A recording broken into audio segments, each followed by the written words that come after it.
कोई proper demarcation भी नहीं किया गया कि भाई रेलवे लैंड कहाँ तक है, कितनी है। ये लोग वो हैं जिनके मकान में से बहुतों के मकान कम से कम 50, 60, 70, 80 साल पुराने हैं। सरकार की जरूर ये मंशा रही होगी कि भाई हाँ, इन लोगों को यहाँ से हटा दिया जाए क्योंकि ये मुस्लिम आबादी है। नमस्कार। जहांगीरपुरी की बात हो या फिर मध्य प्रदेश के कुछ एक इलाके, और हाल ही में हल्द्वानी की जो घटना घटी है उसके बारे में दुनिया भर में चर्चा हो रही है। लेकिन असल मकसद क्या है? जहां पर मुस्लिम आबादी ज्यादा है, क्यों वहां पर इस तरह की घटनाएं घटी जा रही हैं? इस बारे में और गहराई से बात करने के लिए हमारे साथ प्रशांत भूषण जी जुड़े हुए हैं। सर नमस्कार।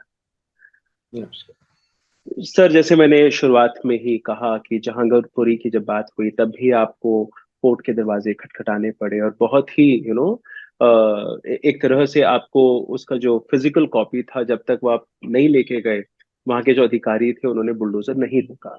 और ऐसा ही कुछ हल्द्वानी में भी हमें देखने को मिला, जहां पर सिर्फ 7 दिन की मोहलत दी गई थी। वहां पर जो 4,365 जो घर थे जो टूटने वाले थे, उसको उनको फिलहाल में रोका गया है। लेकिन मुद्दे की बात यह है कि क्यों हर बार मुस्लिम जहां पे आबादी ज्यादा है वहीं पर इस तरह के गतिविधियां हो रही हैं देश नहीं, देखिए, ये थोड़ा फर्क है जहांगीरपुरी वाले मामले में और हल्द्वानी के मामले में? में।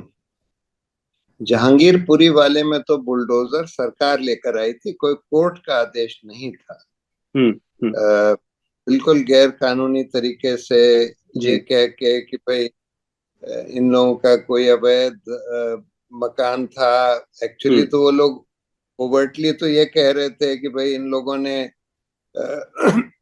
कुछ सरकार के खिलाफ बोला या कोई दंगा करने की कोशिश करी वगैरह वगैरह। हम्म। लेकिन बाद में कोर्ट में ये कहने लगे कि नहीं नहीं, इनका कोई अवैध निर्माण था, इसकी वजह हम्म। से हम बुलडोज कर रहे थे। हम्म। पर हम्म। वहां कोर्ट का कोई आदेश नहीं था। हम्म। यहाँ तो एक्चुअली हल्द्वानी में ये हुआ कि कोर्ट में काफी दिन से आगे पीछे एक केस चल रहा था। हम्म। और हम्म।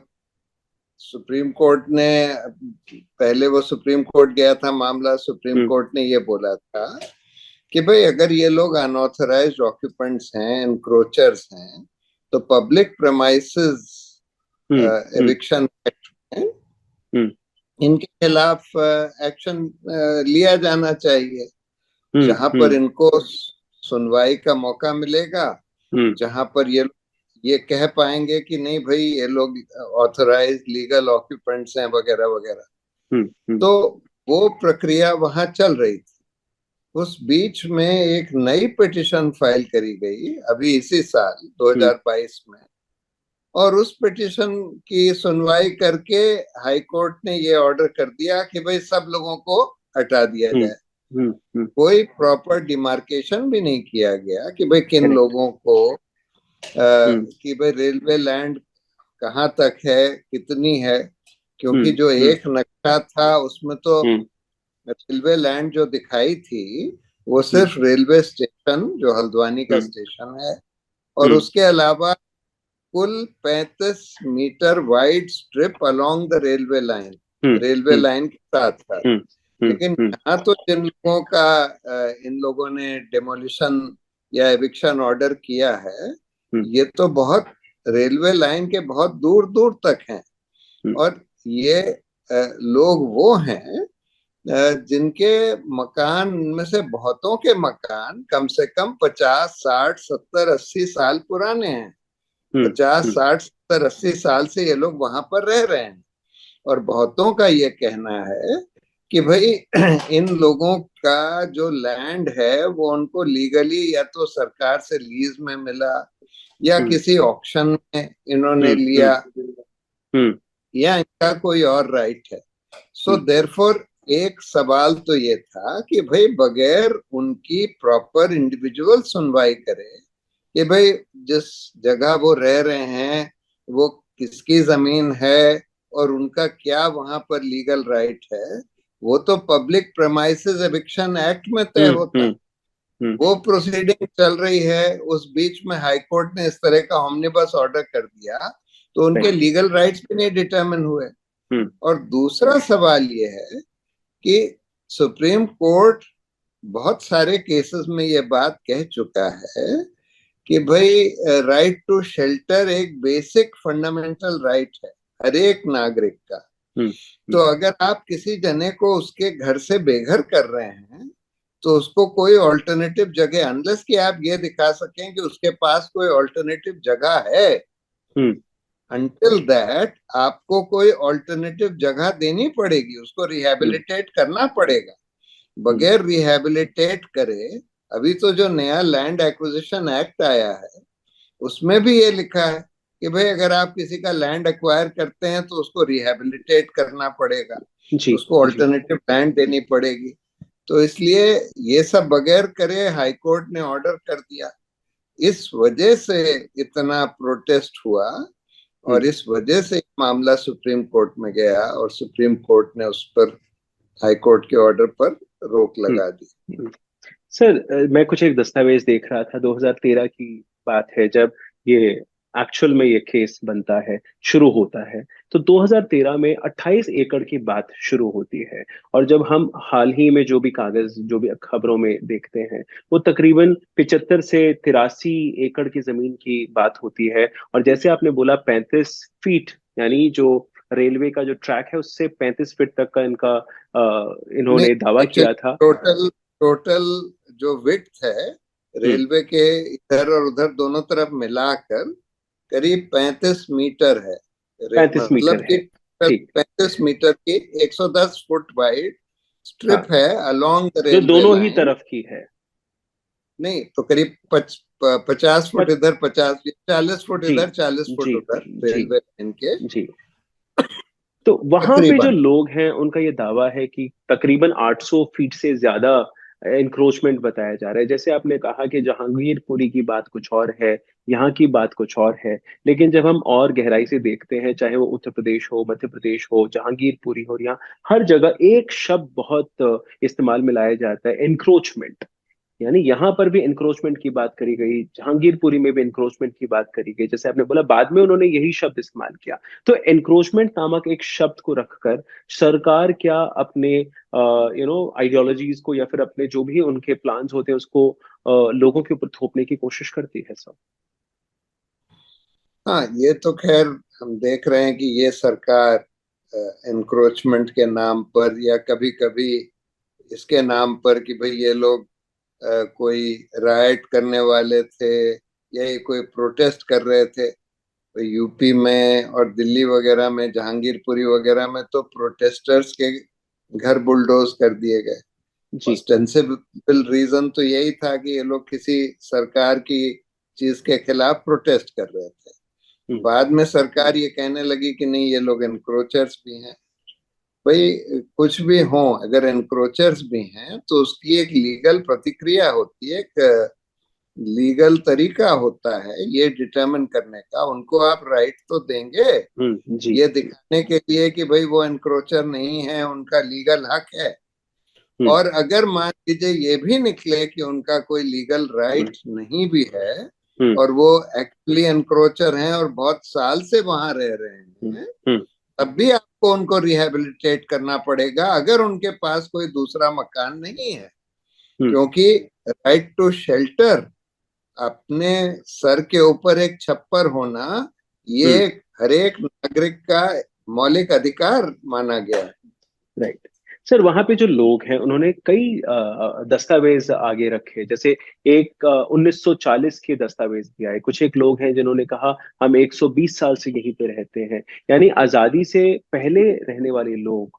और जब हिंदुस्तान का अस्तित्व भी नहीं आया था, उस वक्त के जो कागजात हैं उसको रखकर किस तरह से रेलवे अपना दावा वहां पर सिद्ध कर पाएगी सर, जब लोग आजादी से वो पहले तो वहीं पे रह रहे? इवेंचुअली होगा। मतलब ये हो सकता है कि भाई कुछ, इसमें दो अलग अलग सवाल। हम्म। पहला सवाल तो ये है कि क्या जिस जमीन पर ये लोग हैं ये सचमुच रेलवे की जमीन है? जी। या और दूसरा सवाल यह है कि अगर रेलवे की जमीन भी है, हम्म। तो क्या इन लोगों को कभी लीज दी गई थी किसी भी सरकारी अथॉरिटी के हम्म। तरफ से? हम्म। कभी वो लैंड कभी बेचा गया था क्या इन लोगों को? और हम्म। अगर बेचा गया था या लीज दी गई थी, तब तो चाहे रेलवे की लैंड भी रही हो, तो ये इन लोगों की लैंड मानी जाएगी। फिर तो जी। आपको, हम्म। अगर वो जमीन की जरूरत है रेलवे को हम्म। किसी भी वजह से, हम्म। तो आपको लैंड एक्विजिशन करना पड़ेगा, लैंड हम्म। एक्विजिशन एक्ट के। और उस लैंड एक्विजिशन में आपको इन लोगों को रिहेबिलिटेट, कॉम्पनसेशन के अलावा रिहेबिलिटेट भी करना पड़ेगा। हम्म। तो इसलिए ये बात तो ठीक है कि अगर रेलवे को वो लैंड की जरूरत है, तो वो लैंड को अक्वायर कर सकते हैं, चाहे रेलवे की लैंड नहीं भी है। और अगर रेलवे की लैंड है, तो उसको सिद्ध करना पड़ेगा कि भाई इन लोगों का उस पर कोई लीगल राइट हम्म। नहीं है, ये लीगल, हम्म। ये रेलवे की लैंड है। हम्म। लेकिन फिर भी किसी ना किसी सरकार को, अगर वो लोग वहां बहुत सालों से रह रहे हैं, तो उनको रिहेबिलिटेट करना पड़ेगा। अदरवाइज हम्म। तो बिल्कुल उनके मानव अधिकारों के हम्म। खिलाफ हो जाए। हम्म। सॉलिसिटर जनरल ऐश्वर्या भाटी जी ने कुछ एक चीजें रखी थी सामने। ये कहा कि डेवलपमेंट होना है, यहाँ पे एक नया रेलवे स्टेशन बनना है और उस वजह से हमें ये जमीन चाहिए। एक तो ये बात रही। दूसरा, एक और एंगल देखा गया कि जो बीजेपी का वोट बैंक है वो यहाँ पर नहीं है, क्योंकि मुस्लिम बहुल आबादी है यहाँ पर ज्यादा। और अगर इन लोग को यहाँ से हटा दिया जाए, ना लोग रहेंगे ना यहाँ पर वोट कराया जाएगा। क्या ये भी एक एंगल सही है वहां पर देखने के लिए? देखिए, ये आदेश तो कोर्ट ने किया है, लेकिन जिस तरह से वहां की मौजूदा सरकार का जो रवैया रहा, कि हम्म। पहले जब वहां कांग्रेस की सरकार थी, तो उन्होंने तो एक हलफनामा कोर्ट में दिया था, जिसमें उन्होंने ये बोला था कि नहीं, ये जमीन रेलवे की नहीं है, ये इन लोगों की, बहुत लोगों की निजी जमीन है, और हम्म। उनको या तो लीज पर दी गई है, या उनको ऑक्शन में उन्होंने खरीदी है। जी। लेकिन हम देख रहे हैं कि ये जब जब से ये भाजपा की सरकार वहां आई है, हम्म। उनका रुख बदल गया इन लोगों के प्रति। और हम्म। वो लोग भी एक तरह से टैसिटली रेलवे को सपोर्ट करने लगे, ये हम्म। कह के कि नहीं, ये रेलवे की लैंड है। तो और ऑब्वियसली भाजपा तो सब जगह जिस तरह से उनके एक्शंस दिखाई देते हैं, वो यही करते हैं कि भाई जहां पर मुस्लिम आबादी है, वहां बुलडोजर चला दो। तो सरकार की जरूर ये मंशा रही होगी, लेकिन अनफॉर्चुनेटली इसमें हाईकोर्ट ने इस तरह आदेश दे दिया। सरकार की जरूर ये मंशा रही होगी कि भाई हाँ, इन लोगों को यहाँ से हटा दिया जाए क्योंकि ये मुस्लिम आबादी है। हम्म। लेकिन ये एनक्रोचमेंट का मामला बहुत सालों से चल हम्म। रहा था, आगे पीछे जा चुका था कई बार। हम्म। 2013 से चल रहा था। हम्म। और सुप्रीम कोर्ट भी जा चुका था, वापस हाई कोर्ट भी आ चुका था। उसके बाद हम्म। फिर वो डिस्पोज ऑफ कर दिया गया था, ये कह के कि अच्छा, पब्लिक प्रेमाइसेस एक्ट की प्रोसीडिंग्स में तय होगा। लेकिन फिर से 2022 की एक नई पिटिशन में हाई कोर्ट ने फिर से शुरू कर दिया और इस तरह का आदेश दे दिया। सर, ऐसा क्यों होता है कि जो न्यायालय न्यायालय होते हैं, कोर्ट्स होते हैं, वो आंख मूंद कर बैठे रहते हैं जब तक आप जैसे सीनियर एडवोकेट्स उनको जगाए ना? इस बार भी ऐसे ही हुआ, इससे पहले जहांगीरपुरी के मामले में भी ऐसे ही हुआ। लोग प्रोटेस्ट करते रह गए। आखिर में जब तक आप लोगों ने अप्रोच नहीं किया, आपने चीजें सामने नहीं रखी, कोर्ट ने कुछ कोई किसी भी तरह का रिएक्शन नहीं दिखाया। इसी तरह से जब लॉकडाउन हुआ, जब प्रवासी जो लोग थे, मजदूर थे, वो बाहर जाने लगे और सॉलिसिटर जनरल कहते रह गए कि साहब, हमने तो सबको शेल्टर दे दिया, सबको खाना दे दिया, सब लोग सुरक्षित हैं, लेकिन हकीकत कुछ और थी। क्या कोर्ट को, जजेस को ये सब तमाम चीजें नहीं नजर आती है? देखिए, इस केस में तो ये बात नहीं थी कि हाईकोर्ट के सामने अच्छे वकीलों ने हम्म। इन लोगों की तरफ से प्रॉपर दलील नहीं दी। वहां अच्छे वकील भी थे, प्रॉपर दलील भी दी गई। लेकिन उन सब दलीलों को नजरअंदाज कर दिया गया और ऐसा मतलब इनह्यूमन ऑर्डर दिया गया कि इन लोगों को 2 हफ्ते के अंदर यहाँ से हटा दो और उसके लिए पैरामिलिट्री फोर्सेस को यूज करो। मतलब विंटर के बीच में बगैर किसी रिहैबिलिटेशन के एक दूसरी पिटिशन भी फाइल थी जो पेंडिंग थी, जिसमें कई इश्यूज रेज थे इन लोगों के राइट्स के भी वगैरह वगैरह। और उसमें एक ये भी प्रेयर थी कि अच्छा अगर हमको बेदखल करेंगे आप तो कम से कम रिहैबिलिटेट करिए। वो मामला भी उस कोर्ट में पेंडिंग था, लेकिन उसके पेंडेंसी के बावजूद हाई कोर्ट ने इस तरह का ऑर्डर दे दिया। सुप्रीम कोर्ट ने तो अपना रुख तो क्लियर कर दिया है। उन्होंने बोला है कि भाई देखो, इन लोगों के राइट्स डिटरमिन होने पड़ेंगे। कोई ना कोई अथॉरिटी प्रॉपर तरीके से इनके राइट्स डिटरमिन करेगी, क्योंकि ये लोग कह रहे हैं कि भाई इनका लीगल राइट है।